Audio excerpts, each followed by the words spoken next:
Hey there, hello and welcome. It is Madeline here, and today we are talking about self-confidence. And this is take two, okay? Because I just did this whole video and it didn't come out well. It got kicked out a little ways through. So let's do this again, okay? So self-confidence. We're talking about self-confidence today because quite a few of my students have asked me to talk about this, right? So a couple of my corporate friends have emailed me about this. A particular friend in my meditation app has asked me to talk about this. And I think that this is a common thread for most of us. So I want to talk about self-confidence, right? And how to boost your self-confidence today to answer that question. And as I was thinking about what I was going to say about self-confidence, what I was going to teach today about self-confidence. Hello, Mary Jo. Hello, my darling cousin. It occurred to me, which I posted on my page and in the group earlier today, that if you don't have self-confidence, it's because you've forgotten who you really are. And hey, Mavis, good to see you, girl, my yoga sister, my yogi sister. It's because you've forgotten, right? If you're not feeling you have low self-esteem, no self-confidence, it's because you've forgotten who you really are. And I believe that we are all an extension of our higher power, right? And whatever that means for you. So to me, higher power is an all-loving source energy that is the creator of worlds and the creator of, everything and everyone, and that we are an extension of that energy. So just saying that warms my heart and makes me feel alive and makes me feel love in my heart. So I invite you, if you don't already have a higher power, an understanding of what your higher power is, I invite you to develop one of those really soon, right? So when you are an extension of your higher power, that makes you an infinite being with unlimited potential, right? And when we came into this world fresh and just ready and ripe for all of that unlimited potential. But then along the way, we forgot. We forgot and we learned stories that have resulted in our low self-esteem and low self-confidence as adults.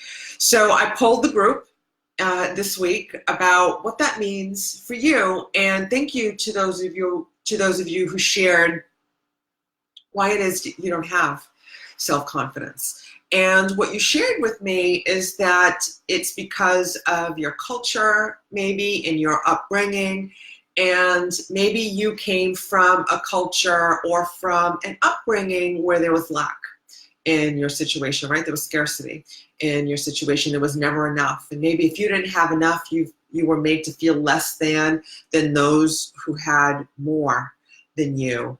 Or maybe your parents were demanding or critical. And I'm not putting down our parents. I'm going to preface this by saying our parents did, all our parents and everyone in our lives did the best that they could, right? With the resources that they had available to us. But maybe your parents were demanding or critical, always pushing you, right? Wanting you to do your best, always pushing you to do more. And in our young minds, that comes across as, I'm not good enough, I didn't do enough, right? So maybe you got the B and your parents wanted to know, why didn't you get the A? Or maybe you got the A and your parents wanted to know, why didn't you get the A plus? Or maybe you got the A plus, but Johnny got the highest class, score in the class, and why wasn't that you? Okay, or something like that. And so we lay the groundwork for it's never good enough, right? For I'm not good enough. And these stories start young, right? They start young, and then they follow us throughout our lives and into adulthood. And until we learn that it's not a true story, we continue to perpetuate and manifest similar stories. Another cause of low self-esteem is trauma, right? So maybe you suffered trauma, harassment, or bullying, some kind of abuse. This week I am volunteering at my local grammar school, teaching the kids how to meditate, local public grammar school, teaching the kids how to meditate. And sometimes I see things that are troubling, and I recognize that these babies are already, this trauma there, right? And when we suffer trauma at that age, again, right, between 0 and 7, that's the imprint age that follows us throughout the rest of our life. So I invite you to consider, did your lack of self-confidence start as a child, right? Or maybe you experienced trauma or some kind of harassment or abuse as an adult. Hey Tran, good to see you. I've seen all kinds of things in my work and in my business and in my life, and I've heard some stories and I've worked with clients whose stories really break my heart, right? So there's been trauma, and then that breaks your self-esteem and your self-worth, because you develop this belief that if someone could treat me this way, right, in some traumatic or abusive way, then I must not be worthy of better behavior. Hey, Christine, glad you made it live, girl. I must not be worthy of better behavior. And that can lead to anxiety and depression. One of you said, again, thank you for those of you who shared your thoughts with me in the poll this week. One of you said, my anxiety and depression gives me is the reason for my lack of self-confidence. And I invite you to consider that it's your lack of self-confidence that really fuels your anxiety and or depression, right?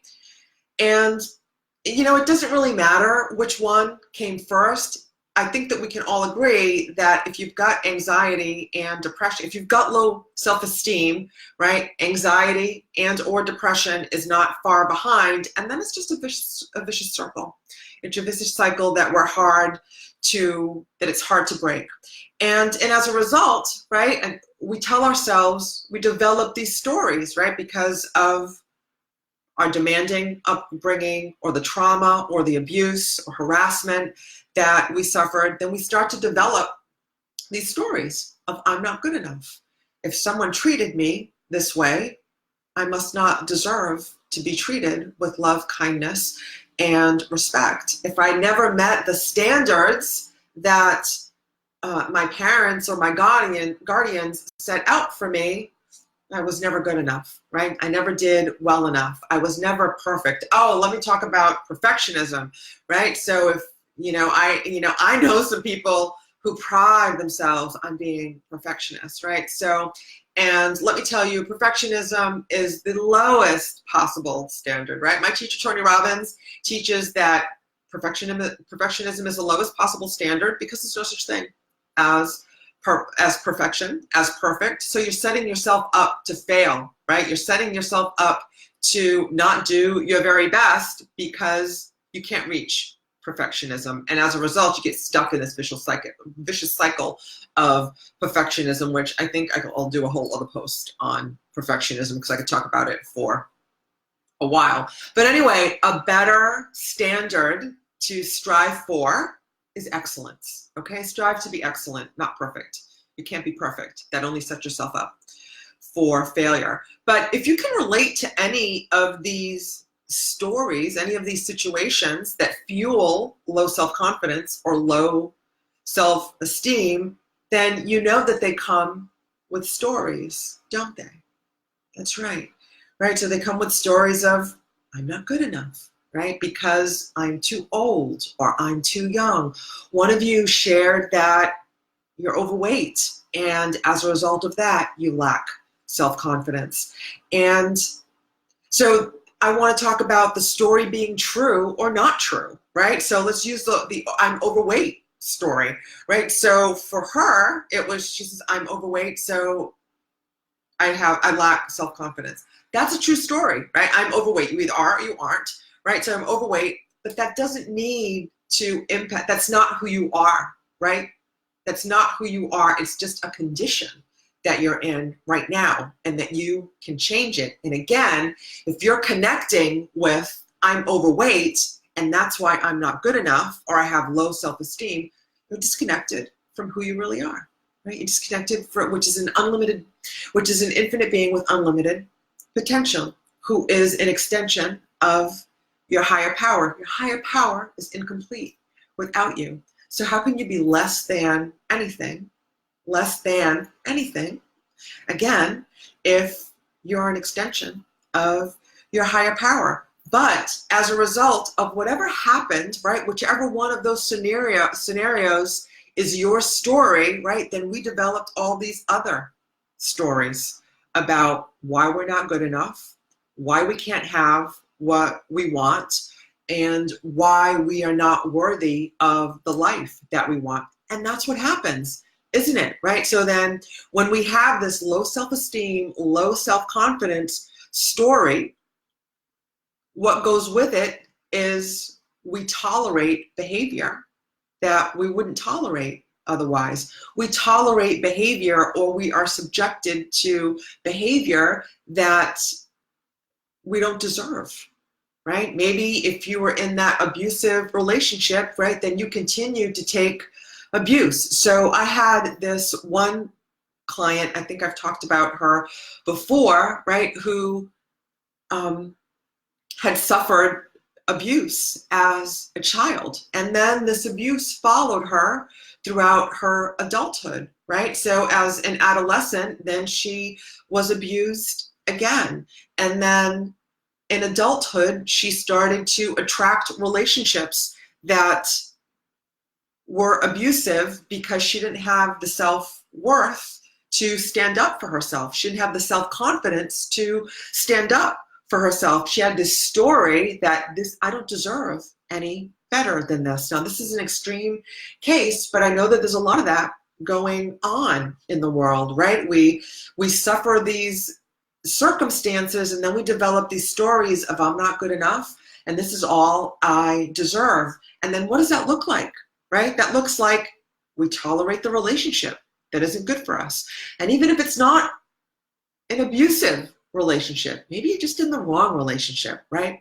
Whether that be a marriage, a live-in, lover, or a friendship, or a job, right? You're in a job or a business that isn't good for you, but you tolerate it because you think this is all I deserve, right? This is all I can get, right? We don't know how to establish boundaries and say, no, I deserve better than this. I deserve more than this. And as that extension of your all-loving source energy, you deserve everything that you desire, right? Everything, if you can imagine it, your higher power wants you to have it. But our stories are in the way, right? Our stories of not good enough, of low self-worth, of low self-esteem get in the way of our living the life that we are meant to live, the life that our Creator wants us to have, right? So I'm reminded of oh, thanks for the love. Thanks for the love. Drop a comment if you're here. I see a few people are on. Not sure who's come and gone, right? So I'm reminded of Thomas Jefferson's. Hey, Tommy, good to see you, cousin. I'm reminded of Thomas Jefferson's words that are in the U.S.'s Declaration of Independence, which is all men are created are equal, right? All men and women, right? But our forefathers wrote all men are created equal, and we all have the same undeniable human rights for life, liberty, and the pursuit of happiness. Whatever your heart desires you are entitled to have it. It is your birthright, right? Your Creator, whoever that is for you, wants you to have everything that is in your heart's desires. And if you can imagine it, you can have it. But those stories are in the way. Hey, cousin, good to see you, love. Those stories are in the way. And the first order of business, right? The first step, of course I've got some steps for you, right? The first step is, and this is what I do, right? This is what I do, is I help you undo all this stuff, right? So you can move in to the life that you are meant to live, which is joyful, abundant, and extraordinary, right? Happy, joyful, fulfilled, and abundant. So the first step to doing that is acknowledging that that's just a story, right? It's just a story. Whatever, that I'm not good enough, I don't deserve better, right? Like I won't leave the job because what if I can't get a better one, right? I'm too old. I'm too inexperienced. I don't have enough education. That's another thing that one of you were brave enough to share, right? I'm undereducated. You're not undereducated. You have this level of education.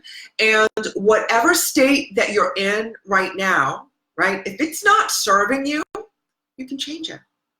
You can change it. We are blessed that you have control over your mind, and therefore you have control over your results. And that is the first step, is acknowledging that this is just a story that I am telling myself, right?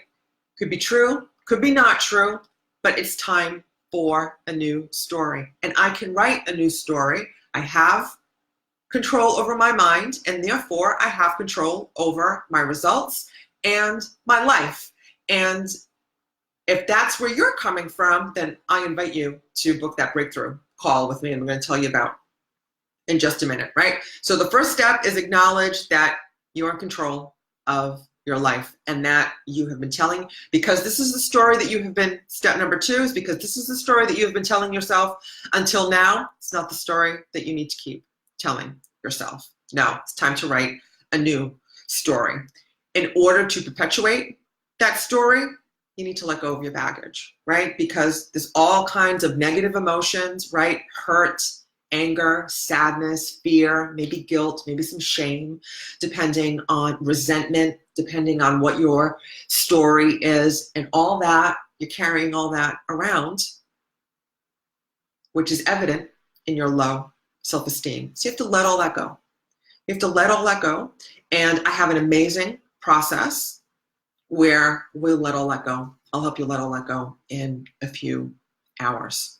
Okay? If we were to work together, we would let that go in a few hours, and then I would help you integrate the changes into your life, right? So that brings me to the third step, which is find someone who can help you facilitate these changes, right? So you might be able to do it on your own. It's highly unlikely that you can do this kind of work on your own, because I love the analogy that my teachers say, which is you can't see the label from the inside of the jar, right? That you can do a lot of work on yourself to some degree, but at some point you need someone else to see what you can't see and bring that stuff up, out, so you can get rid of it, right? So, and let me tell you, it doesn't take years of therapy. It doesn't take medication to let all that stuff go and to completely shift your attitude, your behavior, and your perceptions and your beliefs around. If you're in therapy and you're taking medication, I can still help you.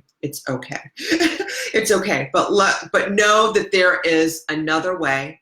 There is a better way. And it doesn't take years. It doesn't take years. We can do it in a few hours and integrate it into your life in a few weeks, right? And that's what your creator wants for you. That's life is meant to be lived and enjoyed, right? We are meant to have fulfilling relationships, happy relationships, have work that is challenging, fun, and pays us abundantly. Right? We are meant to have love and joy in our lives with people and relationships who love us and bring us up, not push us down. But it's up to you to decide that that's the kind of life that you are going to live, right? And wherever you are now, you can make the decision that I'm not going to tolerate whatever is not serving me anymore, and I'm going to move forward towards living the life that my creator wants for me, that I want for me. If you can dream it, if you can imagine it, you're meant to have it, Walt Disney said, right? Well, I say you're meant to have it. Walt Disney said, if you can dream it, or if you can imagine it, you can do it. And I believe that full-heartedly. And I go I will go further that if there is a dream on your heart, if there is a desire on your heart, you're meant to have it. And if you're ready to start pursuing that level of fulfillment, enjoyment, and prosperity in your life, then I invite you to book a breakthrough call with me, right? And you do that, it's free, and you do that by going to madelinecorrea.com/talk. And I'll drop the link in the comments below as soon as I am done here. So again, the call is free. We will get on the line for about 45 minutes to an hour, and we'll get clear on what's your story, right? What is the story that you're telling yourself that is robbing you from your self-confidence, that is robbing you from your peace and your joy? And I'll help you paint the crystal clear future for what you want your story, what you want your new story to be, okay? I'll help you figure that out as well. And if I can help you get there, I'll show you how, okay? And again, you book that call by going to madelinecorrea.com/talk. I will put the link in the comments below. Hey, Joe, good to see you. Glad you made it. And again, I hope this serves you. And I will look forward to seeing you in the next video. And until then, I will see you in the gap. Namaste. Be blessed.